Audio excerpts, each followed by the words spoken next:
Hello students, how are you?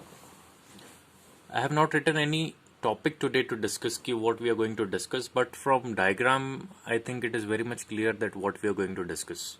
This is a very general topic which can be helpful for all the students, and our today's topic is solar system. So in this lecture we are going to discuss about the solar system. For today's topic, the learning objective is to explain some interesting way to analyze our solar system, and the outcome is the learners will be able to analyze the trajectory, the path of the different terrestrial things like planets, moons around the sun, and the learners will be able to learn and memorize the sequence of the planets of the solar system with the help of a few shortcut tricks. As you all know that in our solar system we have Sun and 8 other planets. Earlier there were 9 planets, but now we have 8 planets, and the sequence it is very much visible at the right hand side. That is Mercury closest to the Sun, then Venus, Earth, Mars, Jupiter, Saturn, Uranus, Neptune. So this is the very first trick how you can remember this sequence of the planets of the solar system. The trick is my valuable earnings make job seem useful nice. So the first alphabets of these words indicates the sequence of the planets of our solar system. Here M stands for Mercury, V stands for Venus, E stands for Earth, M stands for Mars, J stands for Jupiter, S stands for Saturn, U stands for Uranus, and N stands for Neptune. This is the second shortcut trick that may be easy for the lower class students. The shortcut trick is my very energetic mother just served us 9, and if we consider Pluto also in the sequence, so 9 pizza. So this indicates all the 9 planets. Now Pluto is not considered to be as a planet, so the sequence is my very energetic mother just served us 9 pizzas. Again the first alphabet, all the words indicates the sequence of the planets in our solar system. But this trick I found the most interesting trick of remembering the sequence of the planets, and in this the statement is my very easy method just speed up naming planets. So again the first alphabets of all the words indicates the sequence of the planets around the sun in our solar system. Now this is the most important part of this lecture, in which we are going to analyze the trajectory and the path of the Earth, Moon and the satellite around the Sun. So let us enjoy the simulation. Now this is the simulation part in which we can see the path of the revolution of the Earth around the Sun and maybe of Moon also, and this is very interesting part of this lecture. Suppose if I choose Sun and the Earth system, and if I start,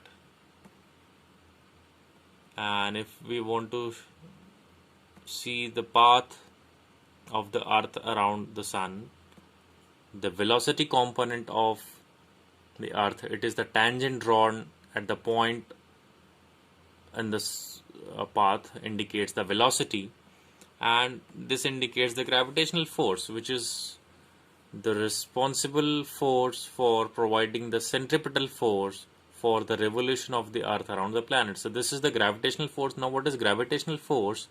Gravitational force acts around between any of the two bodies of this universe having mass. That means if any of the body is existing in this universe, there will be a gravitational force between those bodies.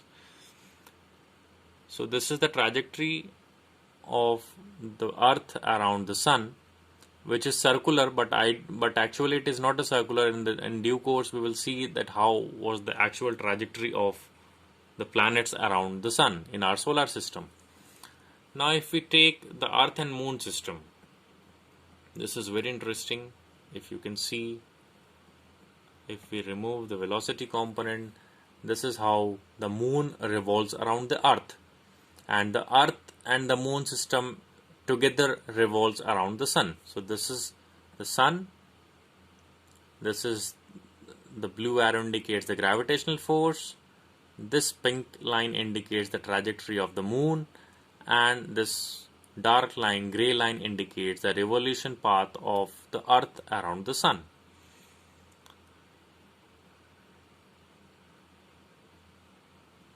Now if you want to see the satellite, how the satellite revolves only around the Earth. Now this is the simulation of the motion of the satellite around the Earth. Here I have kept the gravity on. Suppose if I keep this gravity off, then there will be no revolution of the satellite around the Earth. Same is the case with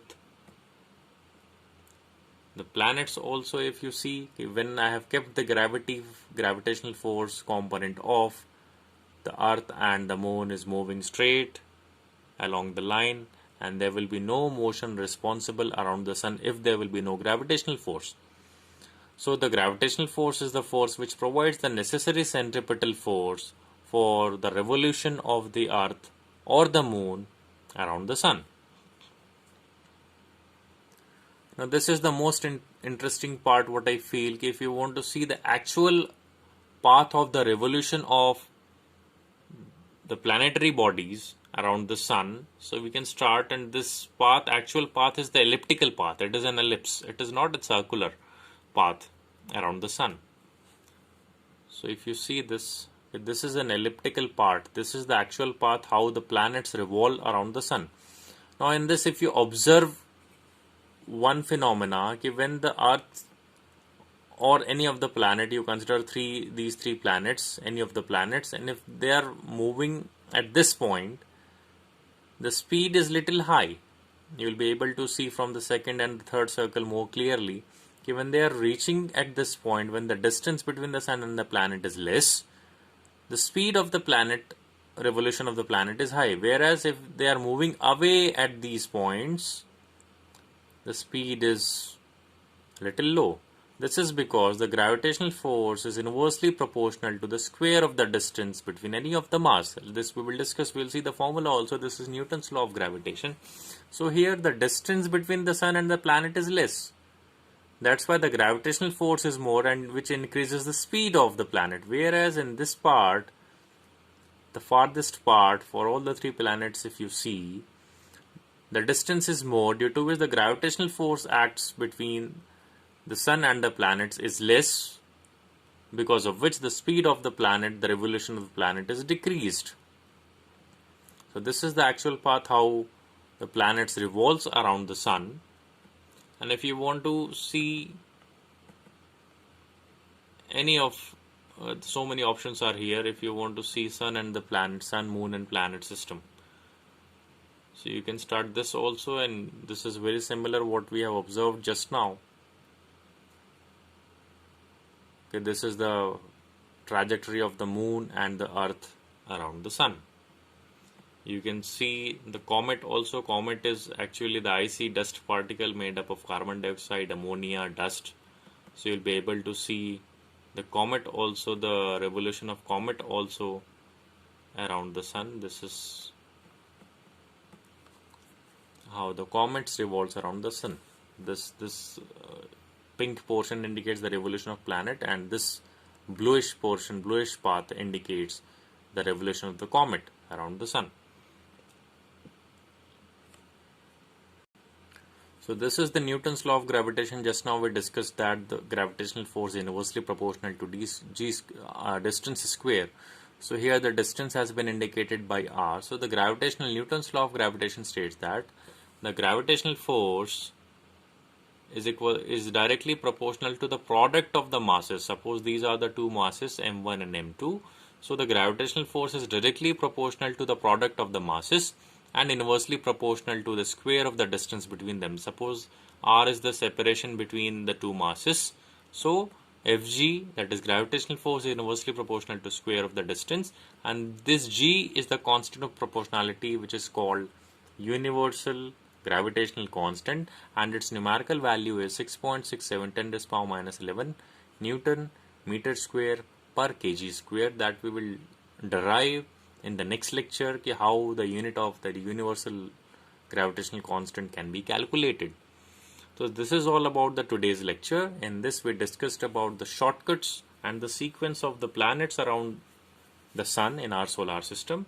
Then we have seen the simulation of the trajectory of the planet and the moon and the satellite around the sun, how the satellite is revolving around the earth and how the moon is revolving around the earth, how the earth and moon system revolves around the sun, how the velocity component can be seen. Velocity component can be can be calculated, can be derived by drawing a tangent on the circular path.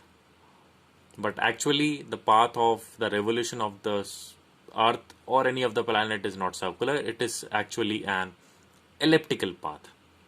So this is all about today's lecture.